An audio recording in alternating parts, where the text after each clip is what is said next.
भारत हुकूमत को इस हकीकत का एतराफ़ करना चाहिए कि लड़ाका तैयारे गिराए गए थे, जिसे अब मज़ीद मुस्तरद नहीं किया जा सकता। चीफ्स ऑफ डिफेंस स्टाफ ने खुद इस बात का जिक्र किया है और एयर मार्शल भारती ने भी अपने ब्रीफिंग में ज़िम्मी तौर पर कहा कि अमरीका में नुकसानात मामूल की बात है, मिशन मुकम्मल हो चुका है और तमाम पायलट महफूज वापस आ चुके हैं।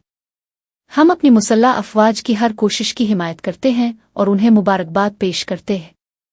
जनरल चौहान के बयानात के तैयारे कैसे गिराए गए और किन गलतियों की वजह से नुकसान हुआ बहुत अहम है। ये बात राहुल गांधी ने भी उठाई थी, जिसके खिलाफ बीजेपी ने मनफी मुहिम चलाई। पूरा मुल्क आज ये समझे कि हुकूमत ने मुकम्मल शफाफियत नहीं दिखाई और ऑपरेशन के दौरान जो फायरिंग हुई ज़्यादातर अपनी सरहदों के अंदर से हुई। फिर भी हमारे तैयारे गिराए गए। आखिर में अमरीका के सदर के ट्वीट से पहले और बाद में पाक भारत DGM इवज़ के दरमियान तयशुदा जंग बंदी के हवाले से हुकूमत को वजाहत करनी चाहिए।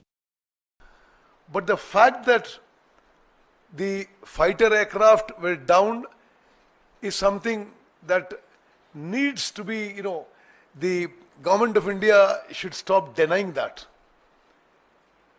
Now that the CDS himself has mentioned it, and indirectly Air Marshal Bharti had mentioned it in his briefing along with the DGMO when the DGMO with the Director General Military Operations spoke to the press along with all the three service directors of operations.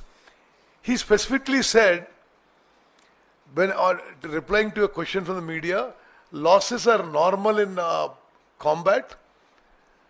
The mission objectives have been achieved and all the pilots are home. He meant the pilots have come home, the aircraft have not returned to their bases. So this is a matter that the government of India, instead of denying it, we are only saying that, yes, we congratulate our armed forces, we support them in every endeavor. In the many years of Congress government, we have strengthened the armed forces and met every need